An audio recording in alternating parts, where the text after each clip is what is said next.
Okay. Okay.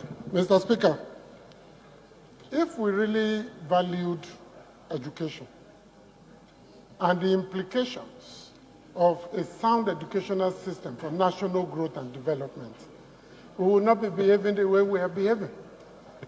Sir, the universities we are talking about, the libraries, the best of the library is at least 5 to 10 years behind in the relevant literature. The laboratories, nothing to write home about. Academic journals have disappeared completely. ASU does not just embark on a strike. As a former secretary of ASU and chairman of ASU, I can speak authoritatively that there are several processes of consultation, both with government and with branches, before a decision is reached on whether to go on strike or not. And I believe that before ASU took this decision, there are 3 outstanding agreements signed by the federal government and not implemented. I mean, what do we want the union to do?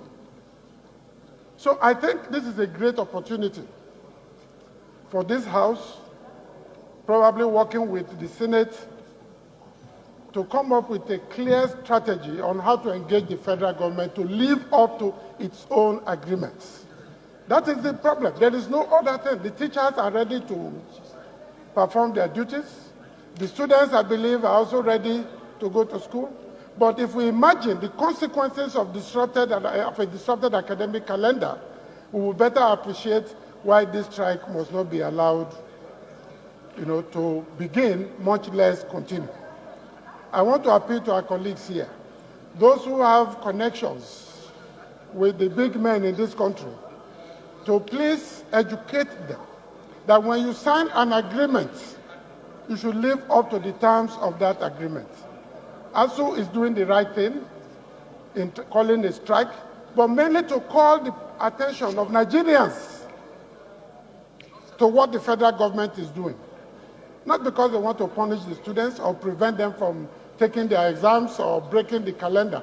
It is because the federal government has become notorious in signing agreements and not living up to the terms of the agreement. Mr. Speaker, honorable colleagues, I want to appeal that this must be taken very seriously. This is an opportunity to find a once and for all solution to the problem of strikes in our universities. If you see the quality of products of these universities because of disruption of the calendar, you will understand why it is very important. Because the kind of people, the kinds of students we are producing, graduates, will become worse than Boko Haram in the near future. Because they are good at almost nothing. And you force them into the system, give them jobs, they damage the entire administrative, political, and planning processes. And we are back to square one. Over 6 decades after political independence, we are still where we are. We have not solved one single problem. One. Even as the one listed in O.A. Lawal that we all read for a while. Go back to that book, it's still in existence, and see if we have solved one problem since 1960. We should be embarrassed. The Nigerian ruling class is more than wearing big agbada, riding air-conditioned cars and building mansions in Asokoro and other places. We should be embarrassed that as a nation, we have not made progress decisively in any sector. And part of the problem is what is happening with ASU. We're going to be talking about our school children. You have governors with convoys of 20 cars, 30 cars. They're spending money to hire thugs, but they can't even build schools for their children. They can't feed the children once a day. What are we talking about as a people? Let's take ourselves more seriously, take our country more seriously, and do the right thing at the right time to save the future. Thank you very much, Mr. Speaker, for this opportunity.